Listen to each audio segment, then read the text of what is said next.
bem-vindos ao Encontro Esporte e Educação Integral. E meu nome é Mariana Cetra e estarei com vocês aqui durante toda essa manhã.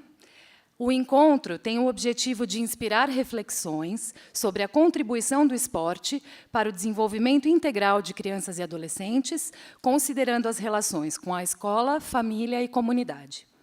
Esse encontro é uma realização entre 3 parceiros: a Fundação Gol de Letra, o Prêmio Itaú Unicef e o SESC São Paulo. O SESC São Paulo se dedica a projetos e também campanhas, né? Aí eu trago como exemplo as 2 campanhas, o Dia do Desafio e a campanha Move Brasil, que se encerra ao final deste ano e que acompanhou esse ciclo olímpico no nosso país, mas que deixa como legado uma importante ação, que é a Semana Move Brasil, que reúne diversas organizações durante uma semana, trabalhando e desenvolvendo ações em prol do esporte, possibilitando que mais pessoas se motivem e pratiquem atividades esportivas, né?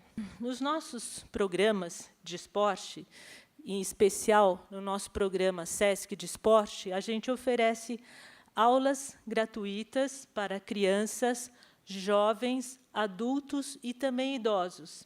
A ideia é que esse vínculo com as atividades esportivas e corporais ela comece na infância e permaneça em todas as etapas da vida.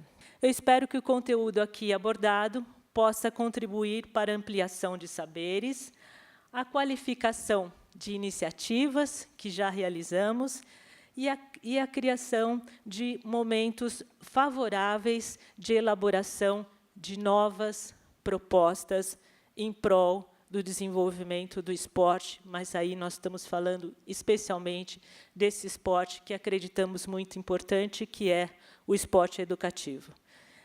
Um bom encontro a todos. Obrigada. O que eu acredito cada vez mais, e eu acho que é uma das nossas missões, e aqui esse espaço é mais uma oportunidade dessa, é de colocar o esporte numa outra dimensão. A atividade física, de uma maneira geral, está mais do que comprovada, todo mundo sabe o bem que faz, mas a gente tem a sensação, né, na questão educacional, a gente sabe a luta e vem mudando isso, mas a gente tem a sensação que não é levada a sério. Então, a sério, eu acho que por ser uma atividade lúdica, tem sempre aquele, acho que um preconceito, né, para você aprender ou para você achar que está crescendo, você achar que está se desenvolvendo, você precisa estar sério, estar concentrado, estar no, a atividade física tem essa magia, né, de você conseguir o desenvolvimento social, o desenvolvimento humano, o desenvolvimento de uma atividade educacional de maneira lúdica, muito lúdica também. Eu sou um dos que acreditam que a Olimpíada deixou esse legado. A gente sabe que tem muitas coisas que poderiam ser feitas de uma melhor maneira, mas na cabeça das pessoas a importância do esporte acho que começou a ganhar uma outra dimensão. Eu dou um exemplo prático, é quando se começou a discutir a reação que existiu com relação à atividade esportiva, não só, mas quando se propôs aí um novo projeto para o ensino médio, e se colocou em dúvida se ia ter ou não o esporte e tudo, e a opinião pública reagiu de uma maneira que nunca tinha reagido com relação à atividade esportiva. Por isso que a gente participa de uma luta também em outros campos, né, discutindo política pública, tudo isso para fazer ganhar escala. Eu sou o 6º filho de 6 irmãos. Então, essa coisa eu nasci num parque de diversão, né? 5 caras que adoravam o esporte, nasci, só via bola passando para um lado, para o outro, correria. Então, para mim, era uma coisa, sempre fez parte da minha vida, transformou a minha vida. Eu era super, em todos os sentidos, né? Super tímido, né? Várias coisas que o esporte me ajudou a desenvolver como ser humano, e eu sempre digo isso. Então, contamos com vocês e com esse encontro. Aproveitem bem para que a gente consiga fazer com que realmente o esporte, a atividade física no país tenha um impacto, como a gente sabe, né, no desenvolvimento como um todo do Brasil. Obrigado e bom encontro. Então, a primeira atividade vai ser um debate para falar sobre o tema do nosso encontro, que é o esporte e a educação integral. Nós teremos a apresentação da pesquisa sobre escolas ativas no Brasil, realizada pelo Programa das Nações Unidas para o Desenvolvimento, o PNUD, e também dialogaremos sobre os valores e conteúdos do esporte para todos. Chama atenção a gente ter um seminário ou ter um caderno para falar que os seres humanos precisam ser ativos. Mas é tão óbvio que nós somos corpos desenhados para se mover, criados evolutivamente para se mover, pagam um preço alto se não se move. A discussão da escola ativa não vem do campo da educação, vem do campo médico, do campo da Organização Mundial de Saúde, principalmente, preocupado com o aumento das doenças crônico-degenerativas, a mudança epidemiológica que veio com o processo de industrialização. E aí entra a escola. Como a escola entra nisso? Entra porque é o local onde está 100% das crianças e jovens. Tem um lado bom de acessibilidade a esses jovens, mas tem um lado que a gente tem que tomar cuidado sempre que propõe alguma intervenção na escola, de não transformar a escola de meio de mudança social. Então, a gente tem essa frase que se quer mudar as coisas, comece pelas crianças. Não.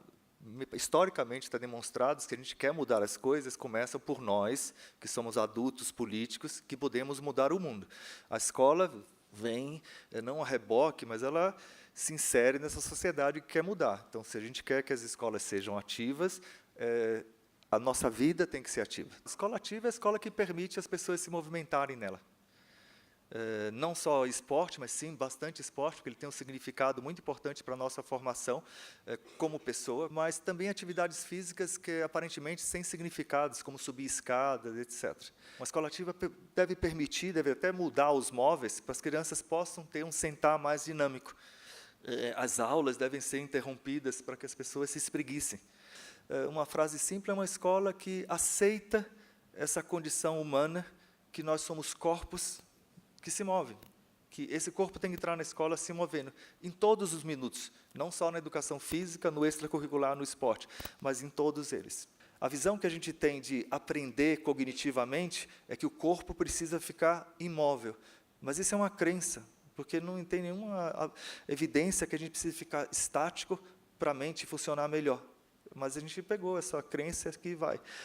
Então, a segunda razão que a escola precisa ser ativa tem a ver não com essa saúde, mas tem a ver com a ampliação das nossas capacidades, da gente aprender mais, lembrar mais, criar mais.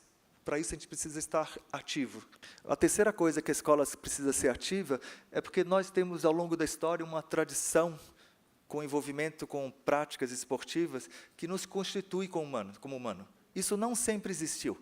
Ao longo da história humana, o ser humano foi simbolizando alguns tipos de experiências. Uma delas está caracterizada no esporte, que é medir forças com o outro.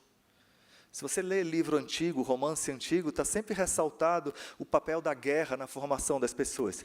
Mas o custo de fazer guerras para formar pessoas obviamente, muito alto. Mas a gente conseguiu simbolizar isso numa prática, e ele tem toda essa potência de nos transformar como homens e como mulheres. Então, lutar, praticar esporte, praticar ginástica, tudo isso nos humaniza. Não aceitar esse corpo e não cuidar desse corpo, seja na escola, no escritório, na família, é uma violência contra a humanidade, é uma violência contra a sua condição humana. A minha ideia aqui, complementando essa fala do Luiz, é pensar, bom, mas como que uma escola pode ser ativa, né? Quais são as possibilidades? A escola ativa, toda escola é ativa, né? A questão é, o quanto mais ela pode ser ativa? É possível pensar em melhorar a escola ativa a partir das aulas, né? Não só, obviamente, das aulas de educação física, né? Mas se a gente pensar nas aulas dos vários componentes curriculares, veja que interessante, a escola ainda está presa a uma pedagogia tradicional, que é uma pedagogia da transmissão do conhecimento. O que a gente, né, muitos educadores, muitas escolas têm feito, e feito muito bem, e o interessante seria socializar essas práticas, né, de uma pedagogia mais ativa, uma pedagogia da investigação. né? Então, os alunos, em vez de ficarem boa parte do tempo memorizando ou ouvindo o professor, que eles possam investigar os temas dos vários componentes curriculares. Não só nas aulas, né, as aulas da classe, mas também nas aulas de educação física. Hoje, a gente tem que pensar nessa educação física de corpo inteiro. Somente 41% das escolas oferecem atividade esportiva extracurricular. Então, veja que possibilidade interessante que o Brasil tem para melhorar a escola ativa, né? Oferecer mais atividade extracurricular. Então, do ponto de vista de política pública, há uma possibilidade bem interessante e com baixo custo, né? 81% das escolas não abrem ao final de semana. Então, veja, olha quanto a gente pode avançar aí, né, do ponto de vista da política pública. Então, veja que interessante, podemos melhorar, abrir as escolas de fim de semana, criar parcerias com organizações não governamentais, com a comunidade, trazer a comunidade para a escola. E a gente percebe que há uma demanda, né? Tem escola no Brasil inteiro, mas a gente pode melhorar muito o uso dela do ponto de vista da escola ativa, né? Olha, o esporte é bom porque nos humaniza, né? É claro que eu posso fazer a minha atividade esportiva tal, porque eu estou, né, querendo perder peso, etc. Mas não é só isso, né? Acho que a gente não pode perder essa dimensão que aqui o Calvin fala para a gente com um humor muito legal, né? Eu fico por aqui, né, para a gente poder depois conversar um pouco mais. Obrigado. Obrigada, professor. Eu queria destacar aqui, deixar como marcas desse esporte de participação, ou do esporte para todos, 5 principais atributos que não podem ser esquecidos, senão eles descaracterizariam um pouco essa ideia do que é o esporte de participação. Então, o primeiro é a voluntariedade da prática. Né? As pessoas se engajam no esporte de participação não por obrigação, mas por gosto, por prazer, de forma voluntária. As pesquisas dizem, né, por que você não pratica esporte e atividade física? A maioria das pessoas diz que é por falta de tempo. Mas, se a gente começar a aprofundar o debate e a questão, é porque muita gente não gosta. E não gosta, muito provavelmente, porque não aprendeu a gostar. O outro princípio é a questão da inclusão de todos, do respeito à diversidade. Do respeito à diversidade, inclusive do gosto. Eu gosto disso, mas não gosto daquilo. Né? A construção coletiva também é um dos princípios fundamentais do esporte educacional. É muito mais legal quando a gente negocia as regras, quando a gente pode participar todo mundo, quando a gente pode dar ideia, quando a gente pode dar palpite naquilo que a gente está fazendo. Por quê? Porque isso engaja mais e faz com que nós nos sintamos pertencentes àquilo. O esporte nos torna mais humanos. O esporte é um elemento humanizador. E, como Paulo Freire diria, a educação se dá nas relações. Não há como fazer esporte sem se relacionar com o outro. Então, o princípio da educação integral também permeia essa ideia do esporte de participação ou do esporte para todos. Foi pensando nisso que nós desenvolvemos, a partir de 2011, o programa SESC de Esportes. Esse programa veio sistematizar as ações do SESC no que tange à educação ou à formação esportiva de crianças, jovens, adultos e idosos. Cada faixa etária tem uma proposta pedagógica e metodológica que ainda está em construção, e nós elegemos uma palavra-chave para cada uma das faixas etárias, entendendo que elas têm necessidades específicas. Então, o brincar é a palavra-chave do esporte criança dos 3 aos 6 anos, o aprender, não só o aprender esporte, mas o aprender a gostar de esporte, a faixa etária dos 6 aos 10 anos, o aprender, inclusive, a competir, dos 11 aos 15 anos. Na idade adulta, aquela história de eu vou na academia, eu faço atividade física por obrigação, porque o médico mandou, porque eu preciso cuidar da minha saúde, etc., é o que a gente quer desmitificar nessa faixa etária. Para a gente, o importante é o jogar, é o estar em grupo, é o praticar por prazer, por lazer. E acima de 60 anos, então, a questão da diversão, das novas experiências, da formação dos grupos, da sociabilidade, tão importante nessa fase da vida. sobretudo porque nós entendemos que o esporte é um campo para o aprendizado de novas habilidades, inclusive as relacionais, conquista de autonomia corporal, melhoria da qualidade de vida, construção e exercício da cidadania e, sobretudo, formação de pessoas. Muito obrigada.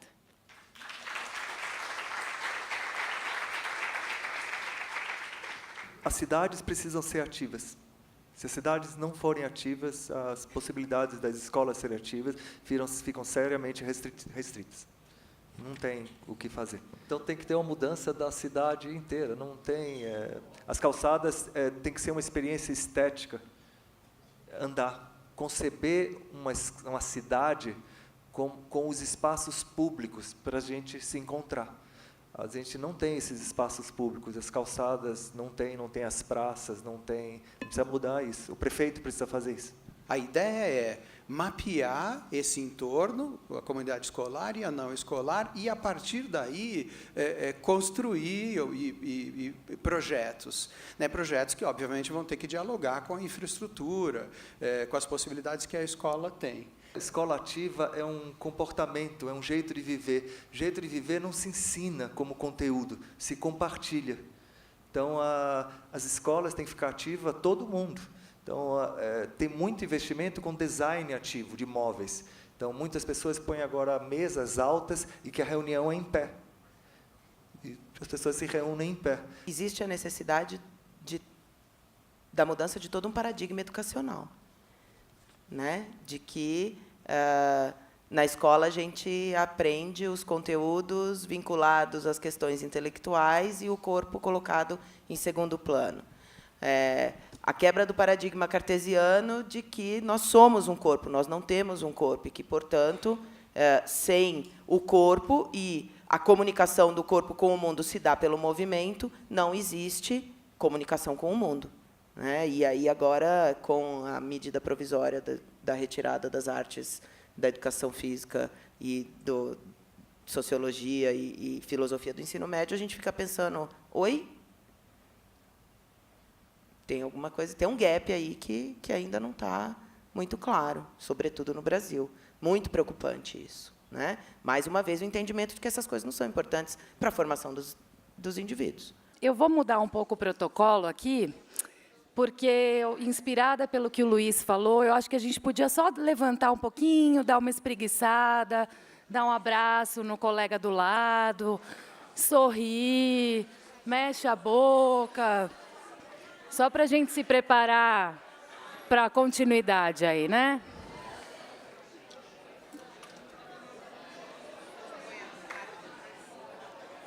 E agora a gente vai conhecer os vídeos que foram enviados pelo público, né, e selecionados pela equipe organizadora.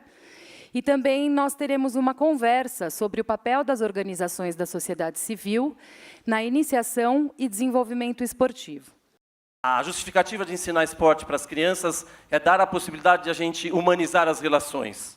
E eu estou um pouco incomodado com essa palavra, sabe, Oswaldo? Assim, o que é esse tal de humanizar as relações? Eu fui procurar no dicionário de etimologia a origem da palavra homem, e homem vem de uma raiz latina chamada hum, quer dizer solo. Tá por aqui, ó, caminhando por aqui, então o homem é o ser que habita a terra. Né? Então eu fiquei pensando assim, por que ensinar esporte para crianças? Porque o esporte pode ser um espaço, Lu, de dar a oportunidade às crianças se comunicarem com a terra, dar a oportunidade das crianças viverem na sua plenitude. E um dos princípios é a educação integral. Quando a gente pensa nessa tal de educação integral, eu tenho tentado responder a perguntas assim, quando eu estou ensinando esporte para as crianças jogam para aprender ou aprendem para jogar? Eu acho que porque menos verbalizando como adulto, mas mais vivendo corporalmente como as crianças, elas estão dizendo, deixa eu viver na minha totalidade, deixa eu viver esse ser criança. Então, quando a gente falar de educação integral, o grande desafio é equacionar essa ideia do professor adulto Fábio, que pensa que as crianças jogam para aprender, mas entendeu aqui e o agora, que as crianças aprendem para jogar. Não é a criança que vai se adequar ao método, é o método que vai se adequar à criança. E, às vezes, nós nos aproximamos com a ideia de que o esporte está pronto e acabado. E o esporte é um eterno vir a ser. O que é o esporte como uma manifestação do jogo? Crianças, eles brincam de fazer esporte, né? Elas fazem esporte na dimensão do brincar, do jogar, com todas as reconstruções, ressignificações que essa prática sugere. Qualquer professor que esteja junto a crianças, com a ideia de ensinar esporte, ele minimamente deve respeitar os 3 primeiros Is que eu chamo de intenção, intervenção e indicação. Uma aula de skate ou uma aula de ginástica para crianças, ela passa por algumas orientações didáticas que eu chamo, primeiro, gerar interações. Gerar a interação da criança com ela, com o outro, com o mundo, com os recursos.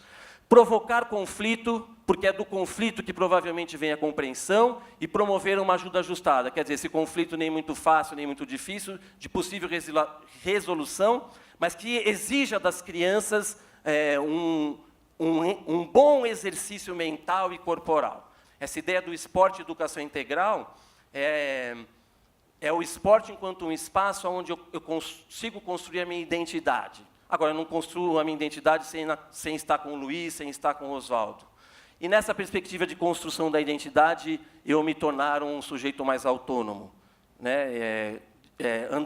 Andar com as minhas próprias pernas, sem depender dos outros. Acho que é isso, pessoal. Obrigado aí pela paciência, viu? Bom dia, pessoal. Aê, meu nome é Larissa, sou monitora esportiva da Fundação Gol de Letra, tenho 17 anos. Vou passar a palavra para a Sara. Prazer estar aqui, agradeço muito pela oportunidade de estar representando todos os monitores da Fundação Gol de Letra São Paulo e a oportunidade de ter ouvido as palestras magníficas dos professores. Bom, falando um pouco sobre o que é ser monitor, o monitor ele nada mais é do que uma ponte entre o educador e o educando. Aí você fala, como assim, Sara, uma ponte? É assim. Muitas vezes, os professores, por ter tantos conhecimentos, acabam querendo passar esse mesmo conhecimento para uma criança. E, muitas vezes, eles não entendem o que estão falando. Nós, monitores, como já fomos alunos e ainda somos alunos em algumas atividades, fica muito mais fácil a gente falar aquilo que o professor está tentando falar. Então, nós, monitores, somos multiplicadores. E é isso, vou passar a fala aqui para a Larissa.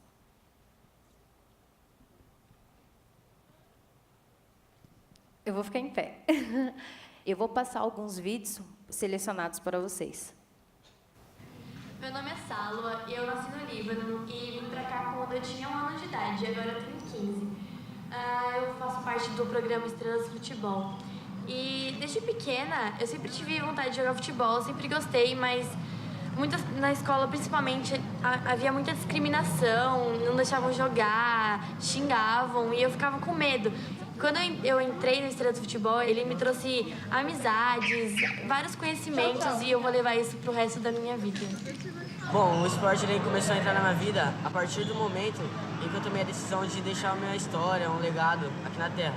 Na verdade, eu sempre gostei de ver jogos de vôlei na televisão e sempre quis, mas nunca tive uma oportunidade de jogar. Só que daí eu sempre vinha no CS para nadar e assim, e vi as pessoas jogar e me despertou o interesse de jogar também. Eu quis me envolver com outras coisas, aí eu conheci o CS de Bauru, fiz minha carteirinha, comecei a treinar futsal, aí principalmente eu me tornei atenção no vôlei, que eu acho que é um esporte mais de interatividade, onde você conhece pessoas novas. Meus pais, a minha família sempre estão me ajudando, sempre estão perguntando de como vai o meu treino durante a semana, ou porque às vezes eu venho estressada de casa. O esporte entrou na minha vida procurando uma qualidade de vida, pela saúde, né? E no caso dela, o esporte criança, assim, teve um ganho muito grande, né, filha? E entrou assim como um gosto pelo esporte, que eu acho muito interessante, né? Que o Sesc Araraquara deu essa oportunidade. Esporte, criança.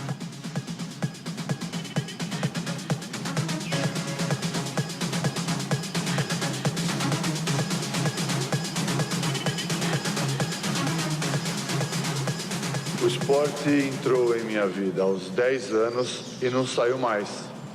e eu sou uma pessoa muito feliz por isso. Obrigado.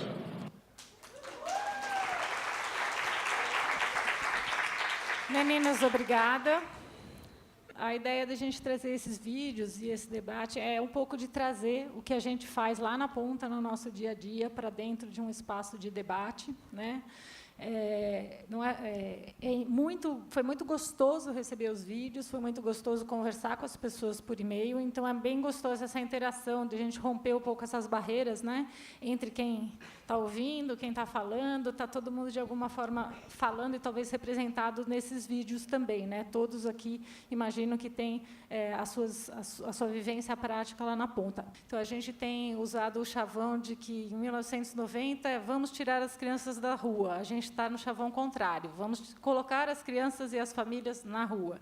Então, a gente tem investido muito em ruas de lazer, em espaços ocupados, a gente tem conseguido, via multiplicadores, que o esporte chegue na comunidade de maneiras que a gente não imaginava. Muito obrigada a todos, a todas, os que enviaram os vídeos, os que estão aqui presentes. E agora gostaria de agradecer muito aos parceiros, Gol de Letra, representada aqui pela Mônica, Sóstenes, Prêmio Itaú Unicef, do qual eu faço parte também, e Sesc São Paulo, Cláudia, Mário, Débora, enfim, todo mundo que participou aqui conosco. Foi um prazer passar essa manhã aqui com vocês. Um abraço e todo mundo voltando a pé agora para suas localidades. Tchau, tchau.